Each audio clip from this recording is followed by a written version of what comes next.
Good evening, everyone. My name's Jenelle Riley. I'm an editor at Riley. An editor at Riley. You know, I had one drink before this. One. I drink like maybe once a month, and I knew it was a mistake. I blame that woman. Man, can we do take two? Forgive me. My name is Jenelle Riley. I'm an editor at Variety, and I am so thrilled to welcome you to this Q&A with an actor who always delivers standout performances on stage and screen. Not content to star in just one great show this year, he actually has been in 3, Black Mirror, Westworld, and Unsolved. Along the way, he has picked up 3 SAG Award nominations, a BAFTA nom, and a Theatre World Award. Please welcome Jimmi Simpson.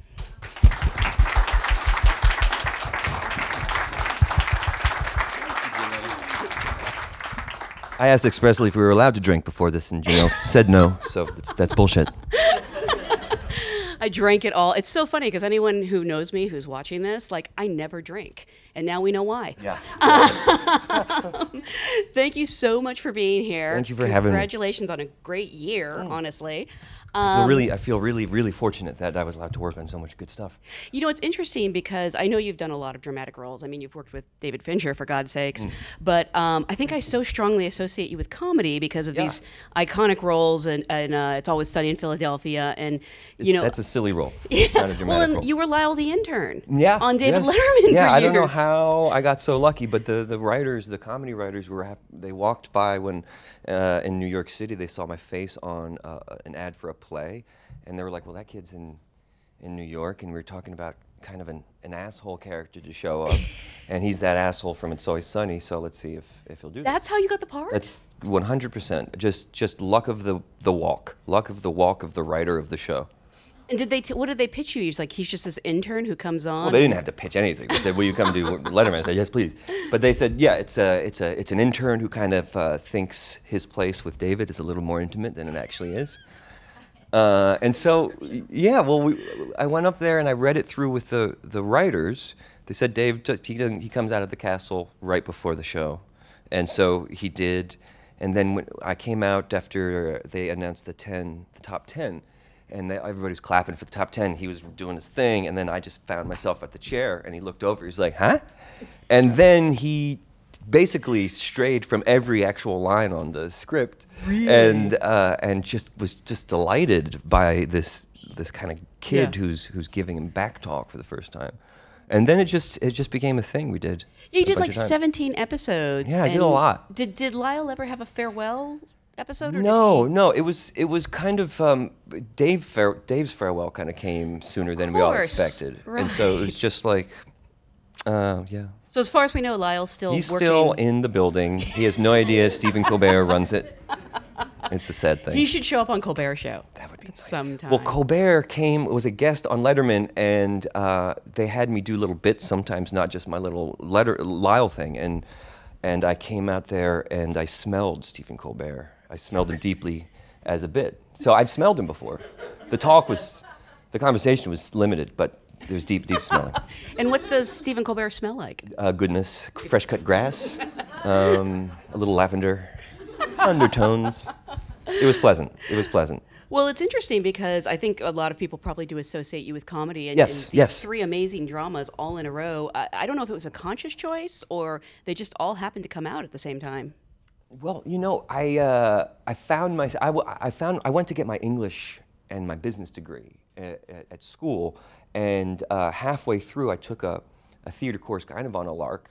I didn't think I'd have to go to every class, and then I was told they were going to fail me if I didn't ace the final, which was performance. And so I discovered the craft of acting very late, and so it's everything that I've sought was in the moment, and that's kind of helped me kind of be free of expectation. So when I found acting when I was like 21, I was just like, oh, it's like magic. It's like not actual magic, but like wizards, but like a magician, make believe, suspension of disbelief, making a reality seem so present that someone's imagination stops kicking in and telling them to stop believing it.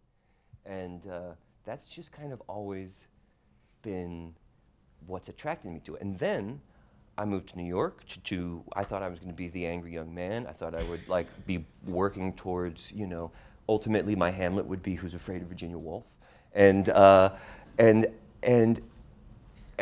got cast. You know, I'm not a matinee idol, and certainly as a 25-year-old, I was a interesting looking man, and I started getting cast as the embodiment of that, whether it be creepy, whether it be off-putting, high status kind of dick.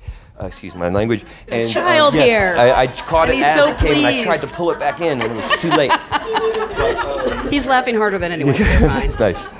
But I did find myself, you know, one of my first TV jobs was pretending to do a number 2 on My Name Is Earl, and like spraying Glade and call it, you know.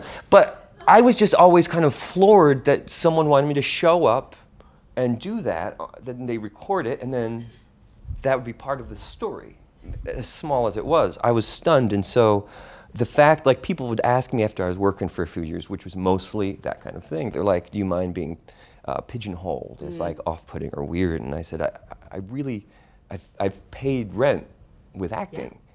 Like, no, I really don't, because then I would do a play every year.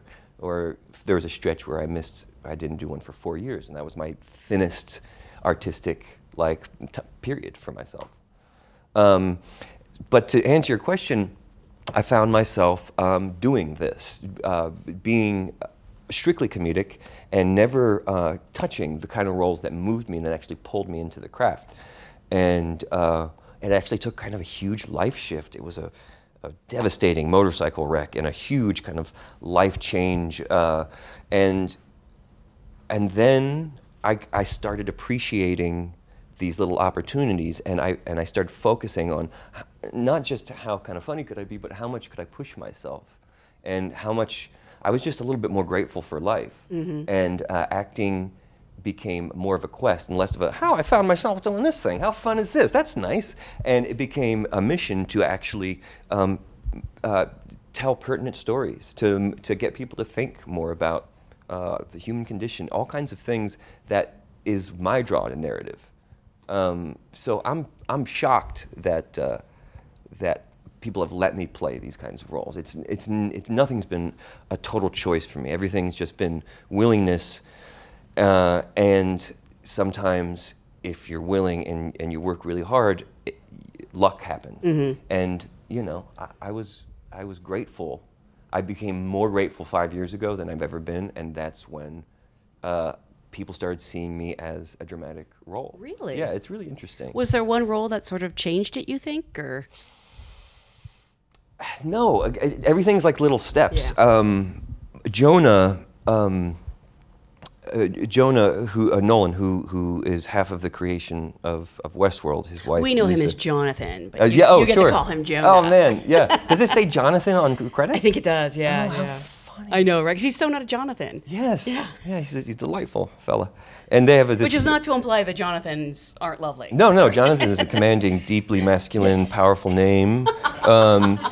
But he's a sweet Jonah. Yeah, he's a Jonah. But he just, you know, I was kind of goofy, and he cast me in a role on his other show, Person of Interest. Right, that's right. And it was the goofy. It demanded you need to be goofy, but I wanted to make this guy three-dimensional, and so that's always been my quest. Even with the goofiest characters, it's like, well, but you can't play goofy, you can't play off-putting, but what you can do is plug in exactly why that character is doing that.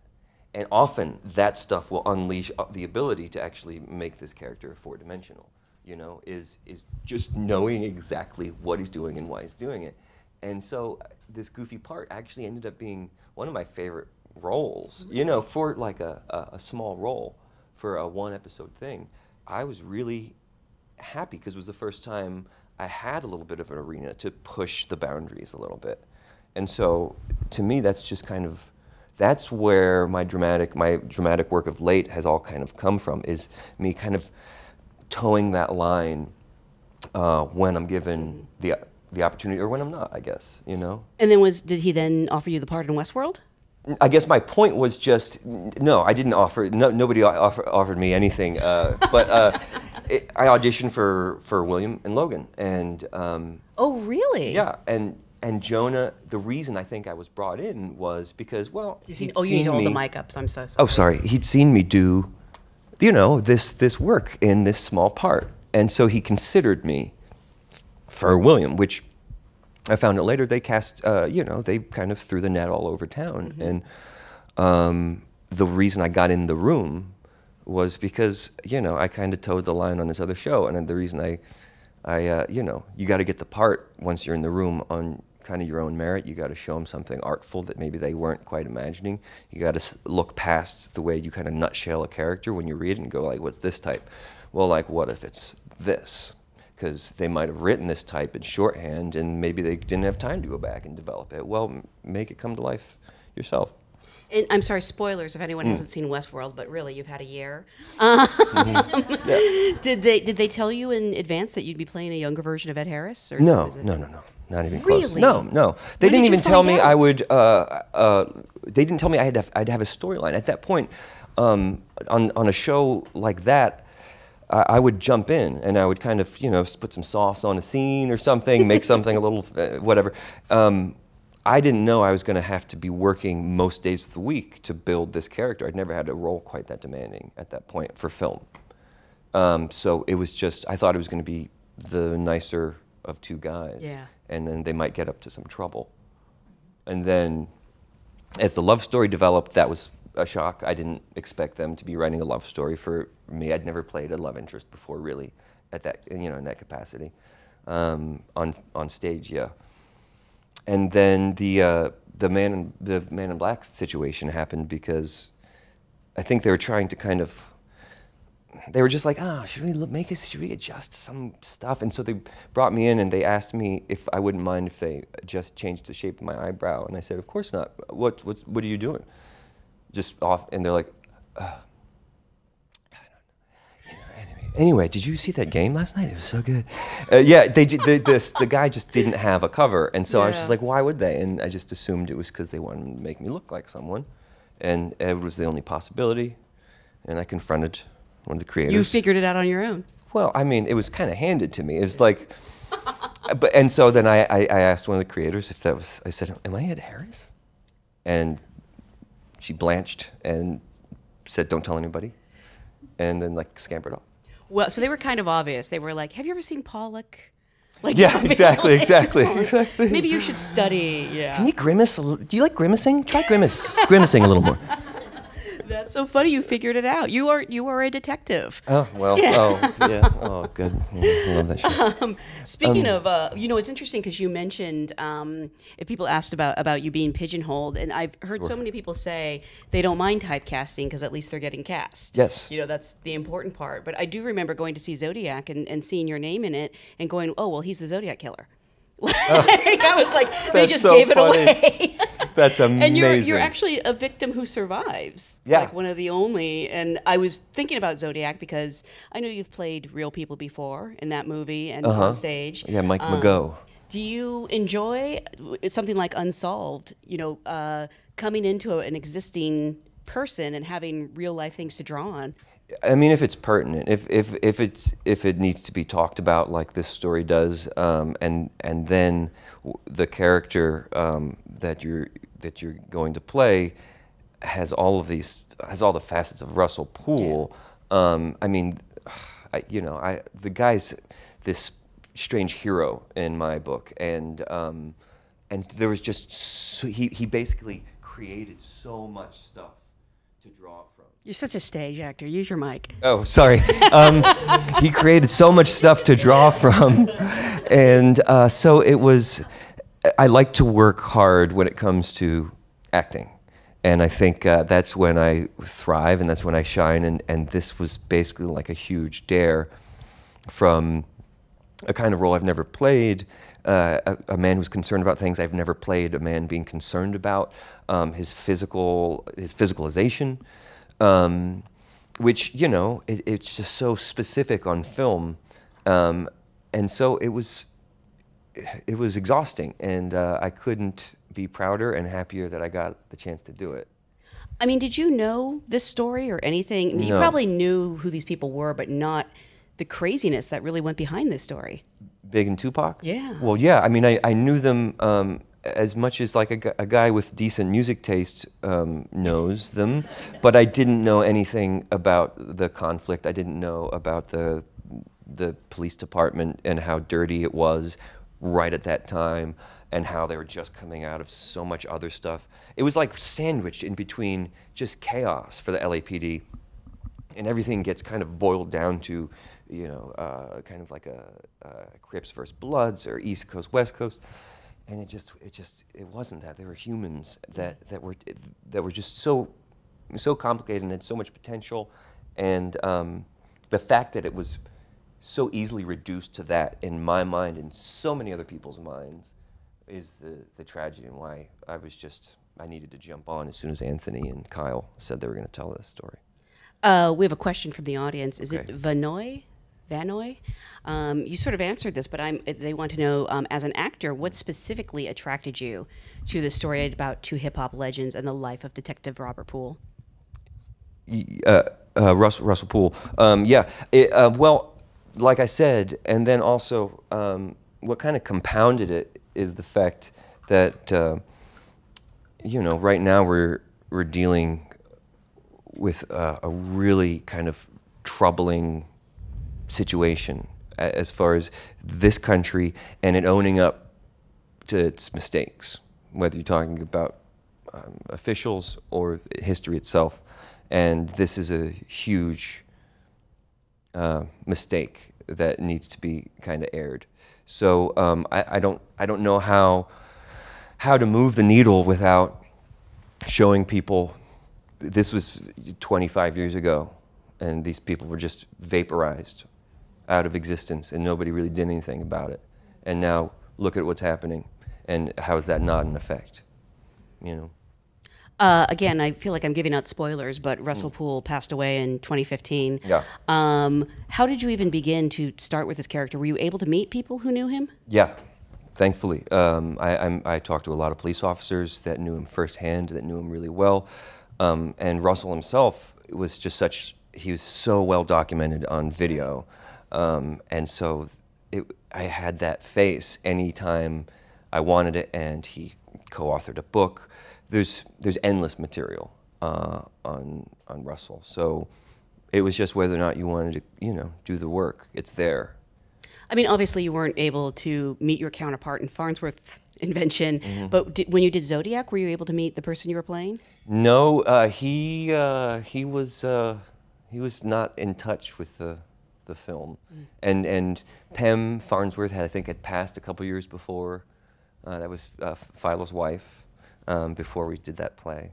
No, sadly, there's a lot of, Farnsworth is just such a tragic story. There's a lot of tragedy. Yeah. But, you know, the stuff needs to be told. You know, the man who invented television had the idea ripped off and by, you know, RCA, and he died penniless and broke, and it's tragic.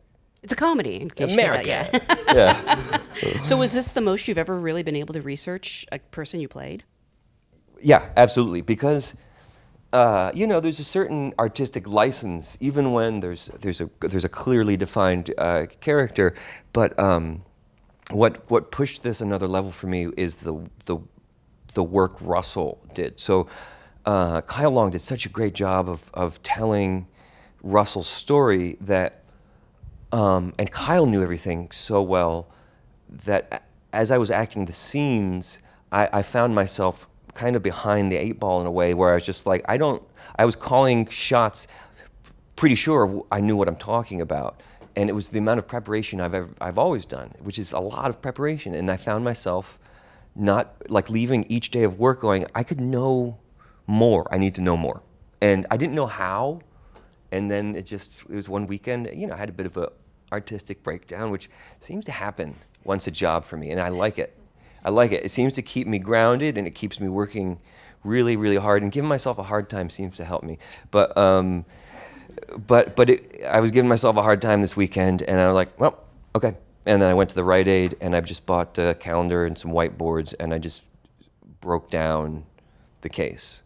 And I just, I'm not a detective. I don't know. I haven't been trained, but I just broke down the case. You figured out the Ed Harris thing. Yeah, well, thank you. But just as far as like, I respond colors, shapes, images, visual things. So just breaking down the names, connecting why they're connected to each person. So it was just so I could pull from a reality that I actually did not have. So I had to create the reality for myself that I could act off of. You know what I mean? What if you solved the case? That would be amazing. Well, I mean, I think Russ. You know, well, we'll talk about it. You guys need. I don't know if anyone has seen the whole series, but if you haven't, you should continue because it's just so well articulated. All of the sides, without any of the BS that normally is inherent with a take. I think it's like, well, you got to kind of spin it this way because it's their take. You got to make sure it's good, but this is everybody's take. Yeah.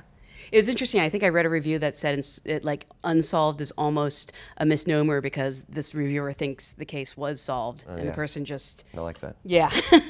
I also read an interview with you. You may have sort of addressed this, where you said every day you left the set feeling like a failure because you didn't want to be the one to mess it up, or. That was the pilot. The pilot. Just the pilot. Just every day of the pilot. Yeah, and then maybe half the days of the series, but every day in the pilot because it was so, you know. As we all know, the actors, there's some stuff that we can do that's kind of confirmed. Indubitably, this is going to work, and you have this, whatever you call it, your box of tricks, whatever it is. And Russell Poole had zero of those that I could just be like, I just literally need to be 100% in the moment, creative at all times, and on camera, and in the lead role. Fine. And so it just, because of all the stakes, I was doubtful of myself because, well, I haven't done it yet. I've never seen this done by me, so I'm sure, who knows? And luckily, I do trust my director and my writer in a very, very deep way. Like especially if they're good, you know, it's exciting to just fall into them and know that their word is sound. And Anthony I'd worked with on Newsroom.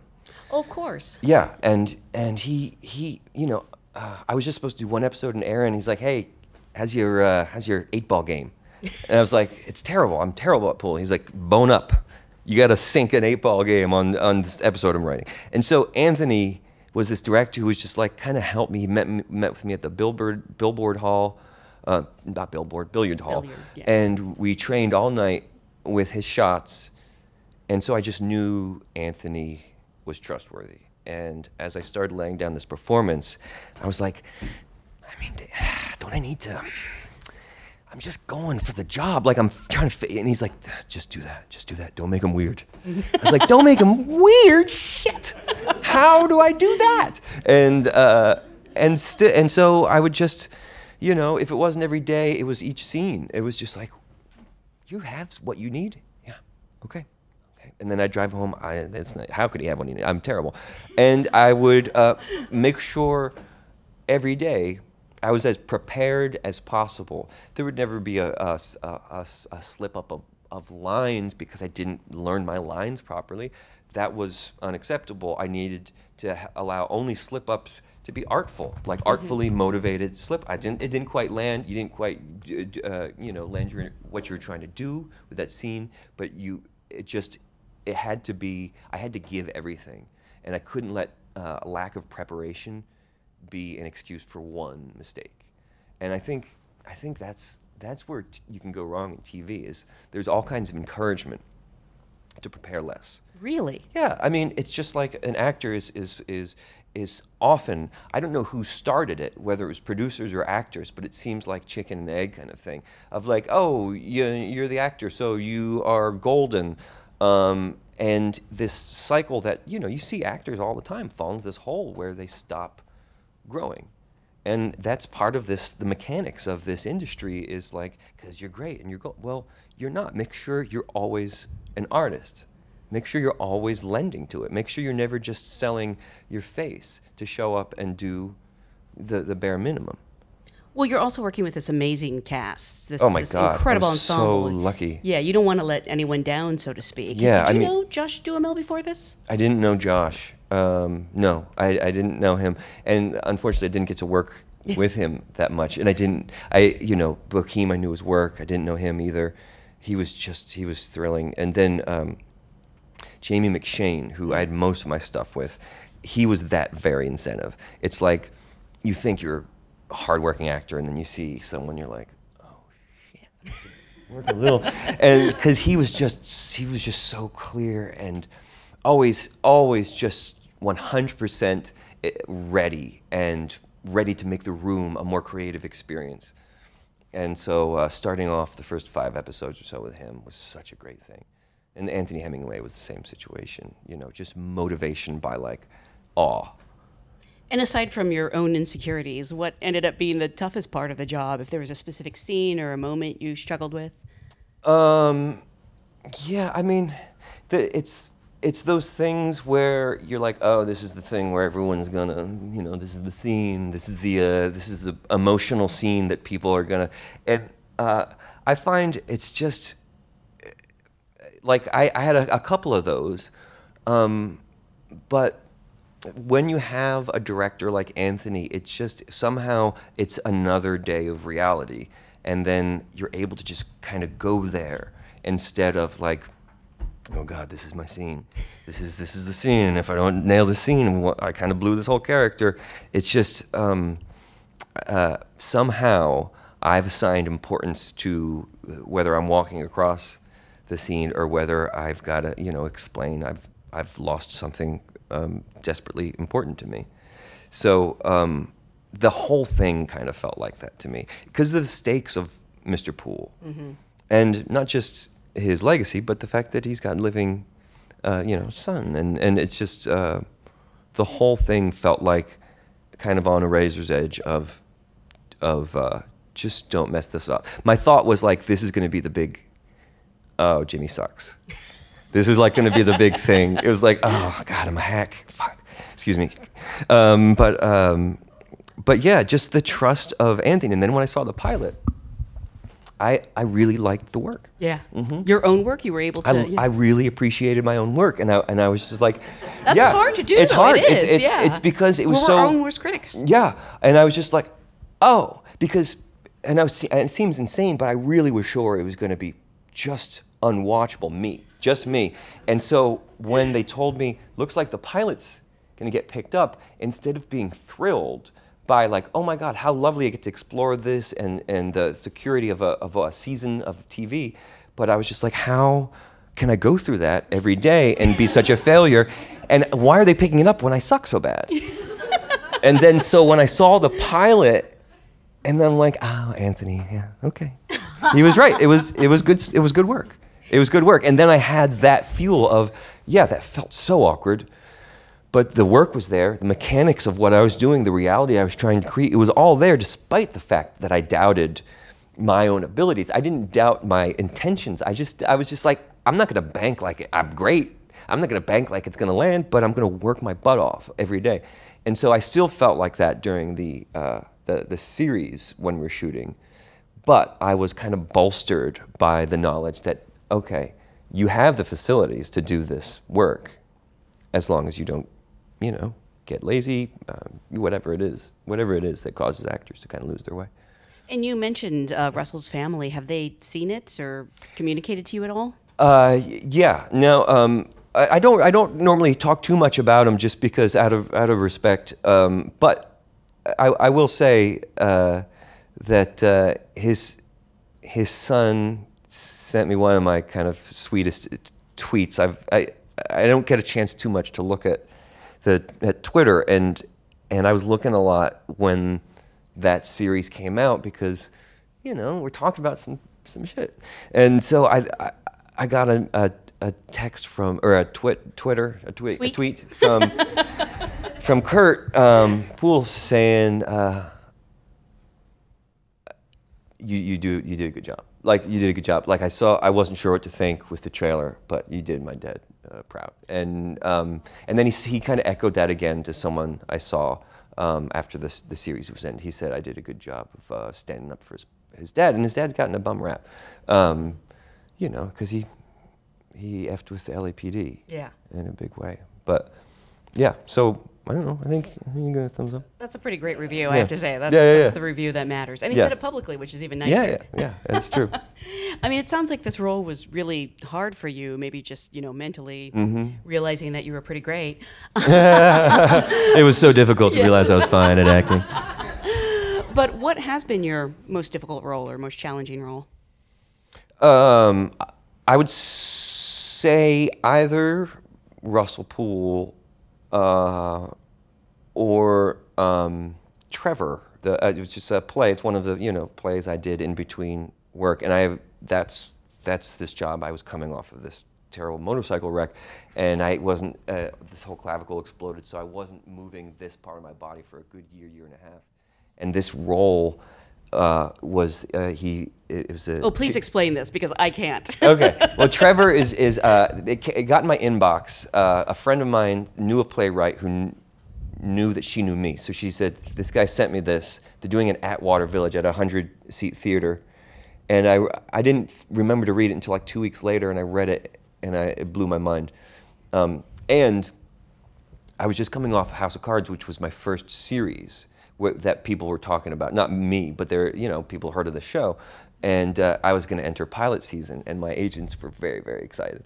And because for the first time, people would know who I was during pilot season.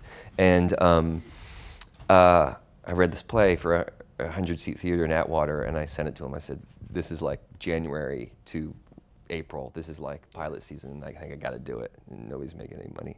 And they're like, what? And then they read it like, oh, he's totally going to do it. But it's like, Trevor's like if Death of a Salesman, if Willy Loman wasn't a broken salesman, if he was actually a chimp who in his adolescent years got some commercial work, which is all chimps you've seen work, they're adolescent, because as they mature, they become really kind of dangerous, possibly dangerous. And so they live with families. And you may have read, it's been some tragedy, they're simple creatures, and they mistake things for something else, and they've hurt people, killed people.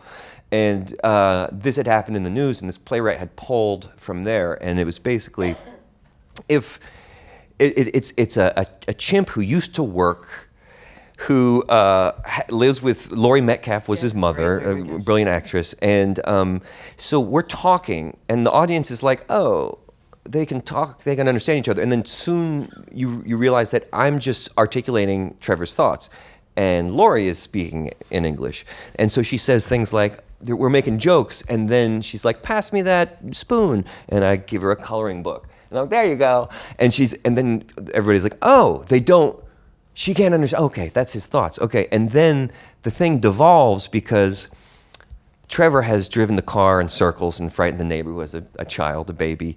And so she's called animal, like the animal people to come to make sure this animal's safe. And Trevor misunderstands and thinks an agent's showing up so he can get another shot. And so he starts building up this attitude and trying to show off for this man who's trying to determine whether or not he's safe. And so it turns from this ridiculous kind of comedy of like, oh my God, love exists between any mother and child, into like, this mother has to kill this son of hers to save this child. Like it's beautiful and devastating.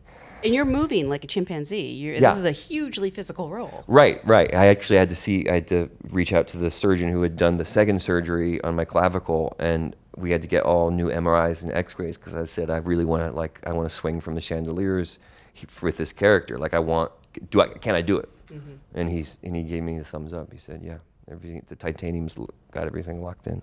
I love the description of Death of a Salesman with Willy Loman as a chimp. Yeah. Like that's a brilliant summary. Yeah, that's the way I've been describing it. Because that's one of my favorite plays too, and that's exactly what I was reading as I was like, oh my God, I get to play Willy Loman. This is awesome. And like he scored it with like Cinderella, like Nobody's Fool, like glam 80s music, because he's from the 80s, Trevor. But that was kind of the most difficult. But also just physically, I can't imagine. Yeah. I'd never been like a physical actor, like as far as like on the stage. Like I do bits and stuff, but I'd never had to transform my whole body for a show. I was just actually, I was just showing my girlfriend that I drove by the place that I learned how to get that walk. Like I learned how to like exercise, and it's this really steep hill. She's like, didn't you? I mean, the walk's kind of ridiculous. She's like, weren't you embarrassed about what people would say? I was like, I was so amazed that I could like walk freely up there and walk like a chimp. It was this hill right up by the Self-Realization Center up in Mount Washington. Sure. Yeah, so it was this beautiful goal to get to at the end of each kind of strenuous thing. I have a couple questions from the audience. Sure. We have one from Beth. Wants to know, what have you learned by this point in your career that you wish you knew when you were first starting out? And also, best of luck with your BAFTA nom on Sunday. Is it Sunday?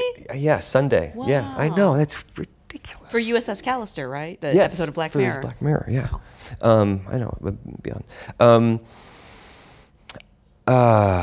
Well, I think the thing that came slowly that maybe would have got me to work sooner was like, I remember I still don't have that much luck with sitcoms, but the first 4 years I was out in LA, I would just, I'd go through all the sitcom auditions, and I would kind of like, well, I know I'm different, and so I'm gonna do like me on top of my speculation of what this character is that they've written. So I'm going to do the me version of that.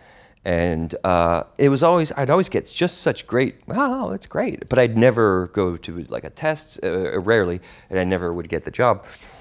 And then I was walking in around like my 5th year, and I was just, I can't remember who I know I was thinking about like, I can't remember which actor it was, but I was thinking about an actor who I went like, nobody wrote that part like that. That man interpreted that role 100%.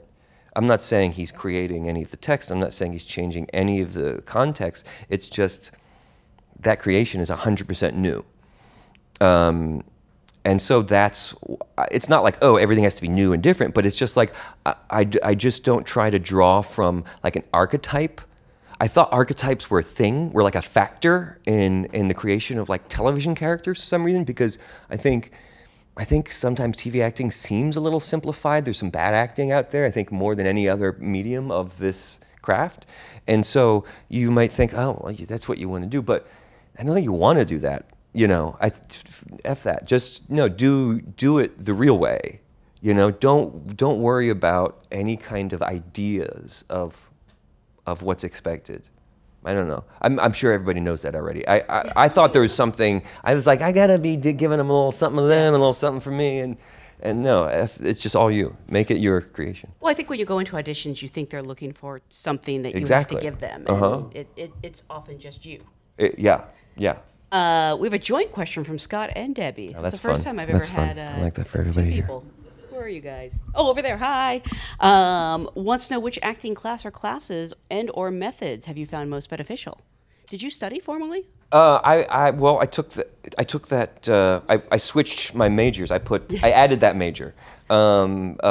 So it was a wonderful program in that it showed me like how to work and how to be far and removed. It was in the middle of Pennsylvania. And still have an interest, and then, work it out. I did my first summer stock in North Carolina, my second summer stock with Williamstown Theater Festival, and what was the question? The methods or the yeah. So it's all piecemeal for me. It's mostly piecemeal, and so what I've pulled the most from, I think, was David Mamet's True and False. Like as far as like a thing you could look at, or class. I read that. I had to house sit for my buddy Charlie, and I went to his house, and I saw that book sitting there on his bookshelf, and I looked at it, and then I was just like, oh. And the idea was just kind of, just to start off, like your interest, kind of saying like this Chekhovian idea, basically like the idea that actors are students is BS, and you have to be a living human being, and you have to have experience. Otherwise, what are you doing? And so I ended up sitting and reading it on his porch, and then I had my Farnsworth audition for La Jolla the next day, and I was totally riveted by this concept of like it's all up to you, and it's you know, it's just 100%. That book, I'd say, that's the thing I've pulled the most from, and yeah. That's a great book. It's a good one. It's a good one, and lowered that book and lowered expectations beyond where you are. It's about like this little garden at your feet and making that as kind of fruitful as possible without like looking around, like, because it just distracts you from making this. And often I'm finding it's this looking beautiful as opposed to your ability to like be thinking about where you're going next. That's actually going to accelerate your career. Are you going to England for the BAFTA Awards? I am. Oh my gosh! So you're here. You need to get on a plane. I have to get on a plane, and then I have more stuff. I can't. They had me in there for one night. Well, they had us in there for one night, and we're going to be there for 2 nights. But then we have, so it's a pretty busy time, and I'm super grateful. But I wouldn't have missed the BAFTAs for anything, because you know, Richard Burton was kind of when I was that business major, and they're like, you should watch this guy, you know. So, and he's Welshman, but it's you know, adjacent.